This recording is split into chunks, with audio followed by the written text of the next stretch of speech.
Hi, I am Krishna Vamsi. Today we will discuss about by my biggest mistake. Okay, నేను చేసింది చెప్తాను. మీరు ఏం చేయకూడదో తెలుసుకోండి అంతవరకే. దానికంటే ముందు ఒక్కసారి ఒక విషయం చెప్తాను వినండి. ఆహ్, ఒకసారి క్వెషన్ చదవండి. Right to privacy mentioned in Indian constitution under which article? Okay, నాకు కామెంట్ సెక్షన్‌లో చెప్పండి. ఓకే, ఇది నాకు కామెంట్ సెక్షన్‌లో ఇప్పుడే అర్జెంట్‌గా తీసుకొని కామెంట్ సెక్షన్‌లో ఎవరైతే చూస్తున్నారో దిస్ ఈజ్ ఎంసీక్యూ. నేను జస్ట్ సింపుల్ అంటే చాలా సింపుల్ వేస్తున్నాను.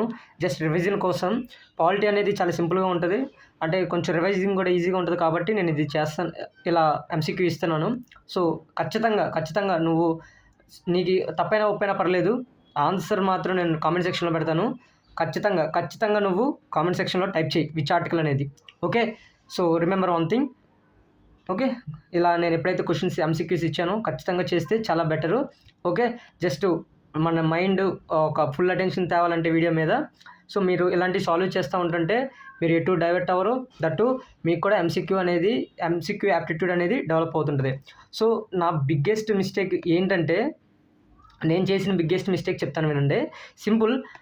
నేను సజెస్ట్ చేయను. నేను చేసిన మిస్టేక్ నేను చెప్పుకుంటాను చూడండి. నేను 2020లో ఎగ్జాక్ట్గా 2020లో నేను హిస్టరీ బుక్స్ తీశాను. అవర్ పాస్ట్ 1 2020 ఐ థింక్ ఇది సెప్టెంబర్. ఓకే, 2020 సెప్టెంబర్లో అవర్ పాస్ట్ 1 ఫస్ట్ బుక్ నేను ఓపెన్ చేసింది 6th క్లాస్ ఎన్సీఆర్టీ. అది హిస్టరీ. నేనేం చేశానంటే కంటిన్యూస్గా పాస్ట్ 1, 2 చదివాను, 2 చదివాను, 3 చదివాను, 4 చదివాను, 5 చదివాను, 6 చదివాను. సంథింగ్ అంతా అసలు థీమ్స్ కానుంచి ప్రతీదీ చదివాను హిస్టరీ సంబంధించి. సో ఏం జరిగిందంటే, నేను ఇలా చదువుతూ క్రమంలో నేను ఒక ఆన్సర్ గురించి రాయటం కానీ,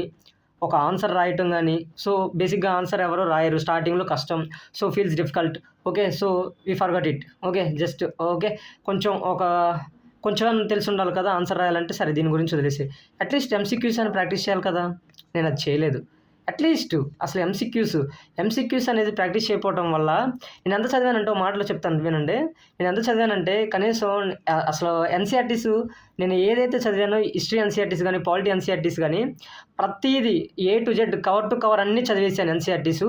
కానీ నేను చేసిన మిస్టేక్ ఏంటంటే, నేను ఎప్పుడూ ఒక ఎంసీక్యూ బుక్ ఓపెన్ చేసి, లేదంటే ఒక గూగుల్ ఓపెన్ చేసి ఎంసీక్యూ అసలు ఎలా చేయాలి ఏంటి అనేది అసలు కంప్లీట్గా తెలుసుకోలేకపోయాను. సో నేను చేసిన బిగ్గెస్ట్ మిస్టేక్ అది.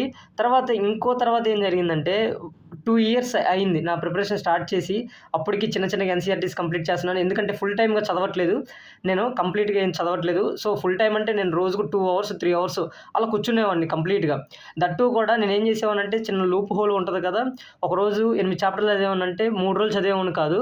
సో ఏం గుర్తులేక మళ్ళీ దీని దగ్గరికే వచ్చేవాడిని. సో మళ్ళీ 8 చాప్టర్లు చదివేవాడిని. అలా కంటిన్యూస్గా లూప్లో ఉండిపోయేవాడిని. అందుకే నాకు ఇగో ఈ 2-3 గంటలు చదివినా కానీ 2 years వరకు కూడా నేను ఎన్సీఆర్టీ చదువుతూనే ఉన్నాను. సో అది పాయింట్ ఏంటంటే, ఇక్కడ ఎంసీక్యూస్ అనేది చాలా అవసరం. ఎంసీక్యూ యాప్టిట్యూడ్ అంటారు. ఎంసీక్యూ యాప్టిట్యూడ్ అనేది నేను గత 1.5 year నుంచి నేర్చుకున్నాను. 1.5 year ఆల్మోస్ట్ 1.5 year నుంచి నేను ఎంసీక్యూ నేర్చుకున్నాను. అప్పుడు ఎంసీక్యూ సాల్వ్ చేయడం స్టార్ట్ చేశాను. ఆ తర్వాత అర్థమైంది ఇంపార్టెన్స్ ఆఫ్ ఎంసీక్యూ అనేది. ఫర్ ఎగ్జాంపుల్ మీకు ఉదాహరణ చెప్తాను. ఇప్పుడు ఇందాక ఇక్కడ క్వశ్చన్ ఉంది, ఇక్కడ క్వశ్చన్ ఉంది చూడండి. ఎంసీక్యూ అసలు మనకి ఎగ్జామినర్ మైండ్ ఎలా అర్థం చేసుకుంటామంటే, ఇక్కడే ఫర్ ఎగ్జాంపుల్ ఇదే question. Okay, right to privacy mentioned in which article? Okay, mentioned in which article are Indian constitution? So ఇక్కడ చూడండి, ఆల్మోస్ట్ ఇక్కడ చూడండి 21 చూడు, సిమిలర్గా 3 ఆప్షన్ సిమిలర్గా ఉన్నాయి చూడు. ఓకే, సో ఇక్కడ ఈ మూడిటితో కంపేర్ చేస్తే ఆడ్గా ఇది అనిపిస్తుంది. సిమిలర్గా ఏముంది? ఈ 2 ఉన్నాయి. సో నీకు తెలియకపోవచ్చు, ఆర్టికల్ ఖచ్చితంగా తెలిస్తే ఓకే. బట్ నీకు ఎంసీక్యూ యాప్టిట్యూడ్ అనేది ఎలా డెవలప్ అవుద్దంటే, జస్ట్ మనకి తెలుస్తూ ఉంటుందన్నమాట. ఇప్పుడు ఈ 2 చూసాం కదా, ఈ రెండిట్లో ఒకటి కన్ఫామ్ అయితే నీకు ఫిక్స్ అయిపోవచ్చు. ఓకే, నీకు డ్యామ్ షూర్గా తెలుసు అంటే ఇది పెట్టేస్తావు, లేదంటే ఇది పెట్టేస్తావు డ్యామ్ షూర్గా తెలిస్తే. సో ఈ విధంగా ఎంసీక్యూ యాప్టిట్యూడ్ అనేది డెవలప్ చేసుకోవాలి. సో నేను ఇది నాకు ఎన్నో రోజుల తర్వాత అర్థమైన విషయం ఏంటంటే అది. ఇంకొకటి ఆన్సర్ రైటింగ్ రాయకపోవటం. నాకు తెలిసి నేను లాస్ట్ 1.5 year తర్వాత నేను ఆల్మోస్ట్ 2020లో స్టార్ట్ చేస్తే నేను ప్రిపరేషన్ అనేది నేను ఆన్సర్లు రాసింది ఎప్పుడంటే 2023 లాస్ట్లో. అది 2023 మెయిన్స్, ఈ జరిగిన మెయిన్స్ 2023 మెయిన్స్ ఇవి నేను రాశాను. ఓకే. ఆన్సర్ దీన్ని కంప్లీట్‌గా 4 సెట్స్ రాసా. జీఎస్1, జీఎస్2, జీఎస్3, జీఎస్4. అంటే 2023 దానికంటే ముందు కూడా నేను ఇంగ్లీష్ ప్రాక్టీస్ చేసేవాడిని. ఇంగ్లీష్ రాక నాకు సరిగ్గా వచ్చేది కాదు. అంటే ఇంగ్లీష్ వస్తది. బట్ అంత బాగా వచ్చుండేది కాదు. అంత బాగా అంత నీట్‌గా రాయలేకపోయేవాడిని. సో, నేనేం చేసేవాడినంటే ఎక్కువగా ఏదో న్యూస్‌లో ఆర్టికల్ చదివేసేవాడిని. దాని గురించి ఒక పెద్ద పారాగ్రాఫ్‌లో ఒక పెద్ద A4 షీట్‌లో రాసేసేవాడిని. దాన్ని ఎవరితో చదివించేవాడిని. సో, ఈ విధంగా అన్నీ డెవలప్ చేసుకున్న తర్వాత అప్పుడు ఆన్సర్ రైటింగ్ ప్రాక్టీస్‌కెళ్ళిపోయాను. సో, 2023లో స్టార్ట్ చేశాను. 2023లో స్టార్ట్ చేసిన తర్వాత మరి మన గురించి తెలిసిందే కదా! ఇంటెన్స్‌లో ఉంటాము. బాగా రాసాను కొన్నాళ్ళు ఒక 4, 5 నెలలు రాసుంటాను బాగా. తర్వాత ఏం చేశానంటే ఇంక మన వల్ల కాదులే ఎందుకులే అని గ్యాప్ ఇచ్చేసాను. తర్వాత మళ్ళీ ఆన్సర్ ముట్టలేదు. మళ్ళీ నేను ఒక 4, 5 నెలల క్రితం మళ్ళీ ఆన్సర్‌లు రాశాను.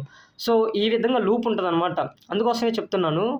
ఎవరైతే చూస్తున్నారో ఐ డోంట్ నో అబౌట్ అసలు నాకు అందరి గురించి తెలియదు. Just take a sample of advice of mine. Okay.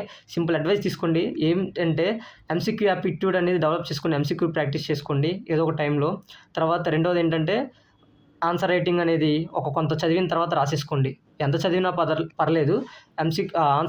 Answer writing మాత్రం ఖచ్చితంగా రాసేయండి. ఎంసీక్యూ మాత్రం ప్రతిరోజు చేయండి. ఇప్పుడు ఎవరైతే చదువుతున్నారో ప్రతిరోజు ప్రతి టాపిక్ మీద, ప్రతి టాపిక్ గుర్తుపెట్టుకోండి. ప్రతి టాపిక్ మీద ఎంసీక్యూస్ చేయండి. ఓకే. ఓకే. ఐ థింక్ ఈ వీడియో హెల్ప్ అయిందనుకుంటున్నాను. Thank you so much for watching. మీరు నాకు సపోర్ట్ కావాలి. సపోర్ట్ చేయండి. ఖచ్చితంగా సపోర్ట్ చేస్తే నాకు తెలిసింది చెప్తాను. అసలు తెలియని కంటే కూడా అసలు ఏమీ తెలియని వాళ్ళకి ఎంతో ఉపయోగపడుతది. Okay. Thank you so much for watching.